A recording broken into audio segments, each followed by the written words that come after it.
Assalamualaikum warahmatullahi wabarakatuh. Alhamdulillahirabbil alamin. Kita kembali berjumpa dalam tayangan kajian kitab Al-Mursyidul Amin yang merupakan ikhtisar atau ringkasan dari kitab Al-Ihya'u fi Ulumiddin karya Imam Ghazali. Ini adalah kajian tentang fikih dan tasawuf sekaligus.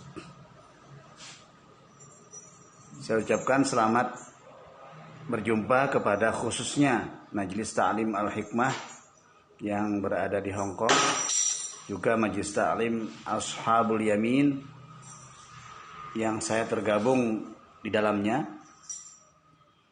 juga Majelis Dalailul Khairat dan Majelis Babur Rahmah yang ketiganya berada di Kalimantan Selatan, dan juga Majelis Al-Johnsoniyah, ya sebut saja begitu, yang saya tergabung di dalamnya dalam kajian online juga tentang kitab ini, dan Majelis Sejuta Sholawat yang ada di Yogyakarta. Kalau Majelis Al-Johnsoniyah itu berada di mana saja karena anggotanya adalah para manajer Johnson & Johnson di Indonesia. Ya, dan kita melalui phone conference, jadi secara online. Kemudian Majelis Al-Ukhuwah Yogyakarta yang saya juga salah satu menjadi jamaahnya, serta semua saja segenap kaum muslimin kaum muslimat di mana saja berada yang bisa mengakses kajian ini. Dan saya hanyalah pembaca kitabnya membacakan kitabnya yang berbahasa Arab, kemudian saya bacakan dalam bahasa Indonesia. Kali ini kajiannya adalah pada bab ke-15, yaitu tentang babun nikah. Al-Imam Abu Hamid Muhammad bin Muhammad Al-Ghazali At-Tusi rahimahullahu ta'ala anhu wa nafa'ana bihi wa ulumihi fid dharaini amin ya rabbal alamin. Beliau mengatakan, ketahuilah sesungguhnya para ulama berselisih pendapat mengenai hukum pernikahan. Sampai-sampai sebagian mereka berpendapat bahwa menikah lebih utama daripada hidup menyendiri yang hanya untuk beribadah mahdhah. Sebagian ulama yang lain mengakui bahwa menikah itu lebih utama, tetapi lebih mendahulukan hidup membujang selama belum siap untuk menikah. Sebagian yang lain bahkan mengatakan yang paling utama di zaman kita sekarang adalah tidak menikah, karena kebanyakan pekerjaan sudah tidak halal dan akhlak para wanita sudah rusak. Insya Allah. Dalil yang menunjukkan anjuran menikah adalah firman Allah, wa ankihul ayama minkum. Artinya, dan nikahkanlah orang-orang yang masih membujang di antara kalian.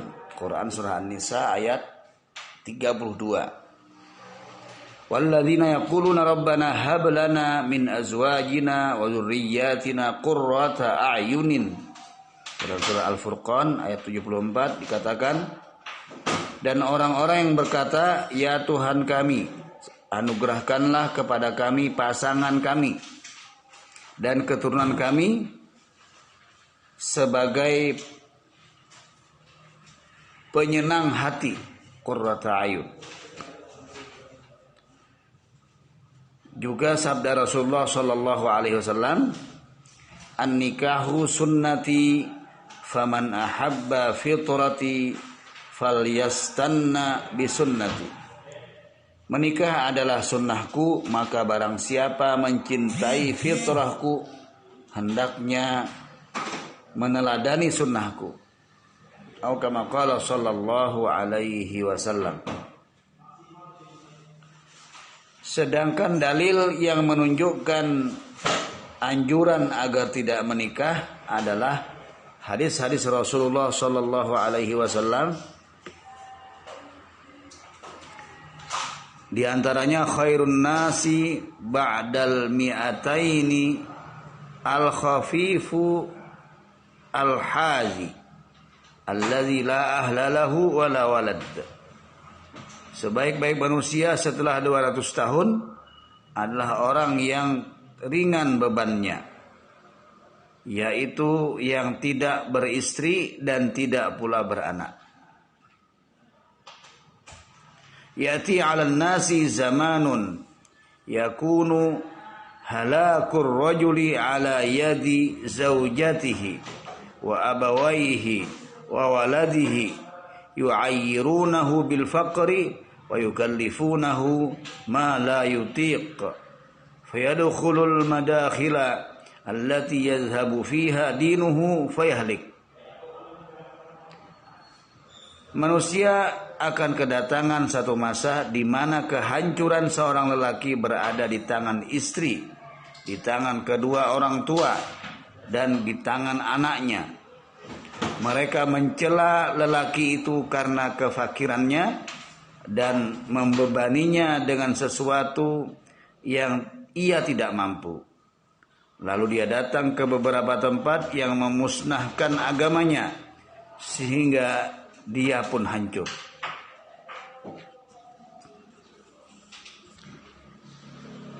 Di antara manfaat pernikahan adalah mendapatkan anak yang soleh, meredam syahwat, mengatur rumah, memperbanyak anggota keluarga, dan memperoleh pahala berjuang menafkahi mereka.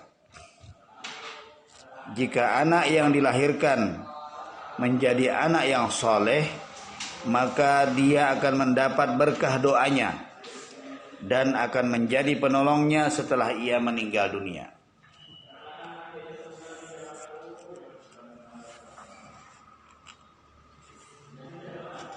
Kemudian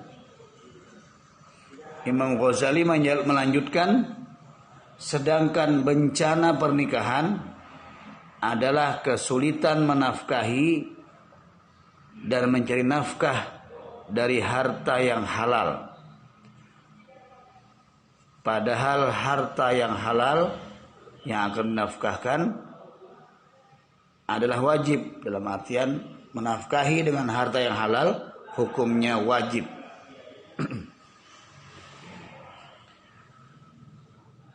Barangkali dia kurang bisa memenuhi hak istri, padahal istrinya tentu memiliki banyak hak yang harus dia tunaikan. Dia juga harus mengemban tugas dengan baik dan berlemah lembut kepadanya. Tidak ada yang mampu menanggung kewajiban berat ini selain mereka yang kuat.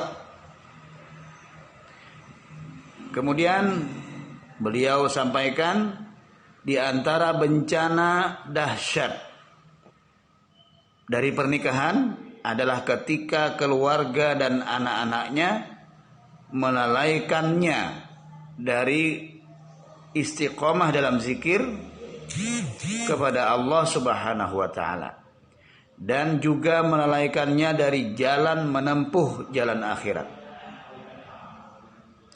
Terkadang pernikahan menyebabkan seseorang menjadi bakhil, padahal hal-hal yang membinasakan antara lain adalah sifat bakhil atau kikir. Demikianlah kata Al-Imam, kami jelaskan kepada kalian beberapa manfaat dan bencana di balik pernikahan, yang satu sama lain berbeda-beda, tergantung pada perbedaan masing-masing individu. dan keadaan individu itu sendiri. Oleh karenanya ujilah seberapa kuat keadaanmu, lalu putuskanlah untuk kebaikan dirimu sendiri pilihan yang menurutmu akan mendekatkanmu ke jalan akhirat. Wallahu a'lam. Kemudian tentang memilih status perempuan dan persyaratan akad. Imam Ghazali menyebutkan syarat-syarat pernikahan menjadi sah ada 4. Yang pertama, izin dari wali. Maksudnya adalah wali perempuan.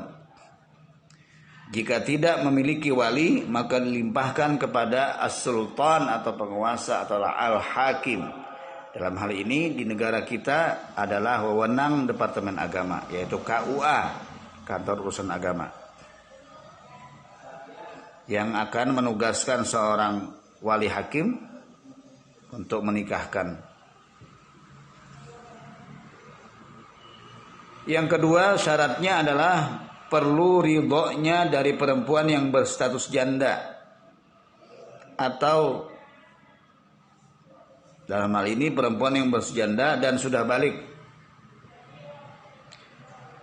Yang ketiga adalah kehadiran 2 orang saksi yang nampak jelas sifat adilnya. Yang dimaksud dengan adil adalah seorang muslim yang mengamalkan ajaran-ajaran Islam dan berakhlak mulia, tidak cacat dalam hal akhlak dan keislamannya. Yang keempat,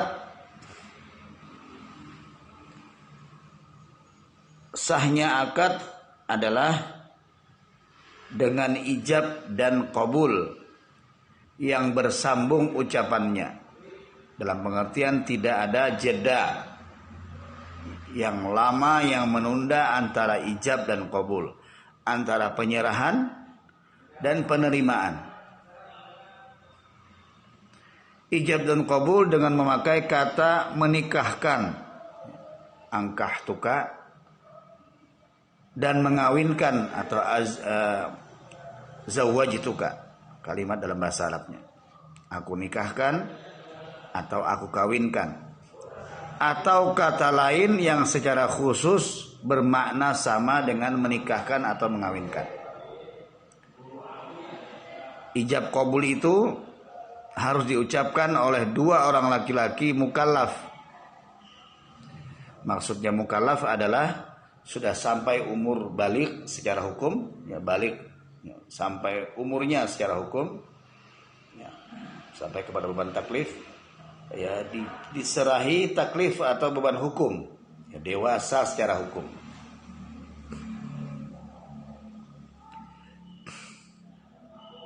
Biasanya bagi laki-laki adalah sudah mencapai umur 15 kalau tidak ada tanda-tanda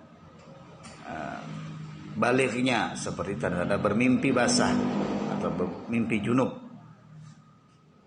Demikian juga perempuan apabila tidak ada tanda-tanda haid, maka di umur 15 disepakati oleh para ulama sebagai tanda balighnya.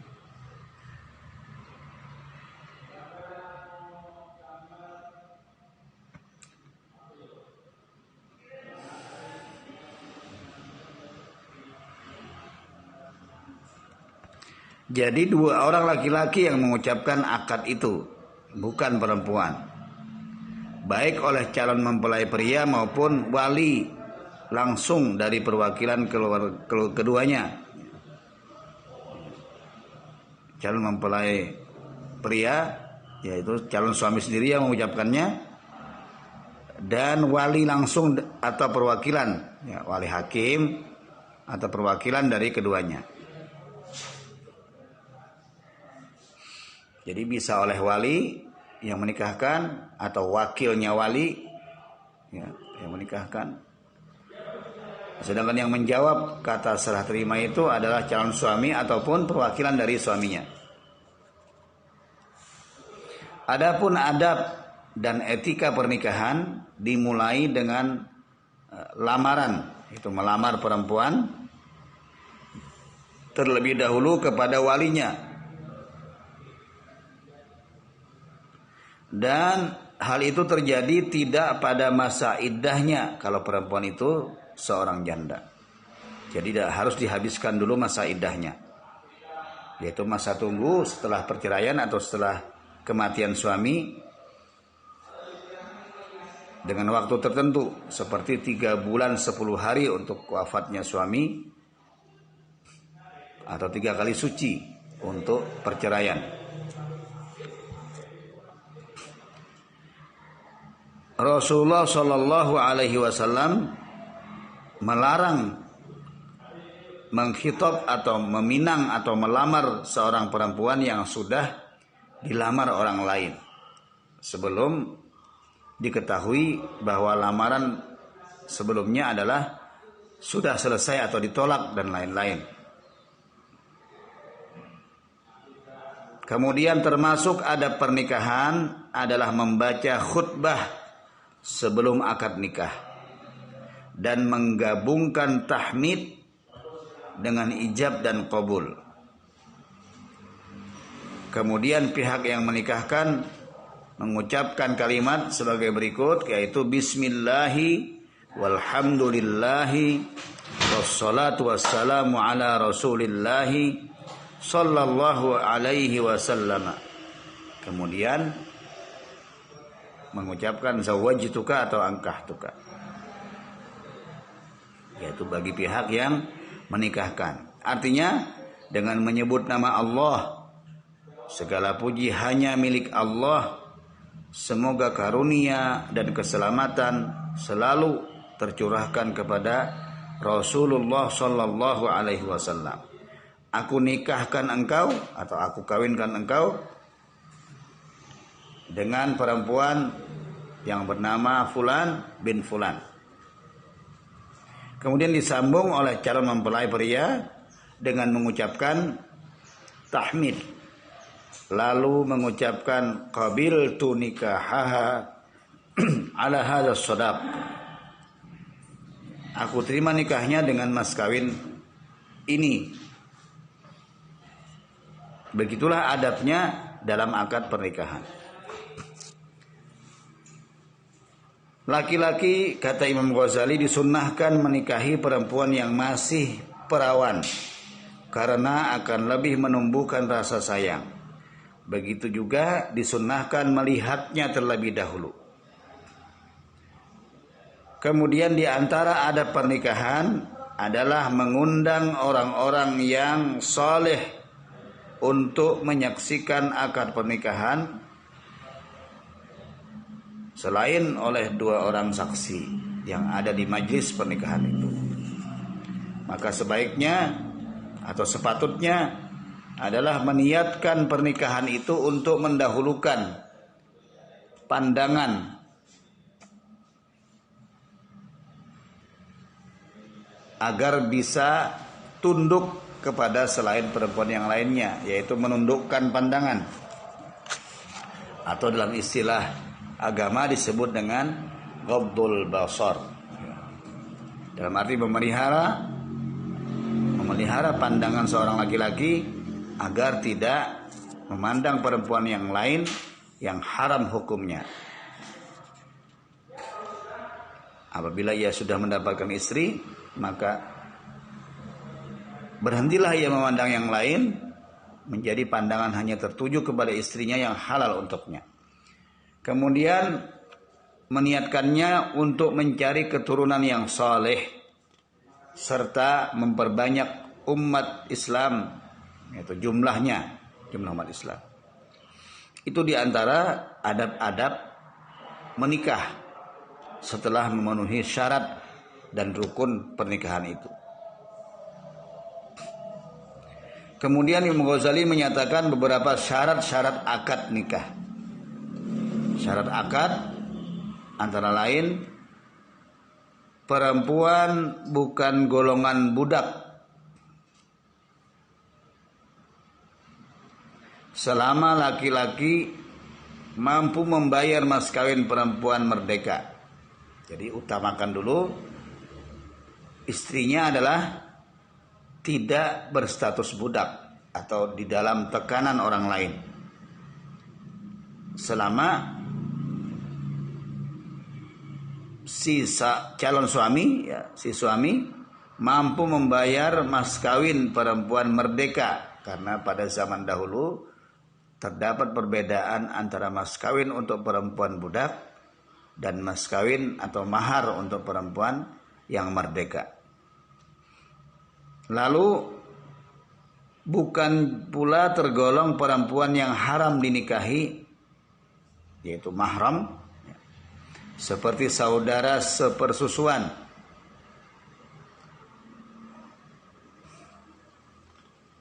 Sebab diharamkan menikahi saudara sepersusuan, sebagaimana diharamkan pula menikahi saudara satu keturunan, itu saudara senasab. Seseorang menjadi saudara sesusuan kadarnya adalah apabila sudah 5 kali menyusu kepada seorang ibu.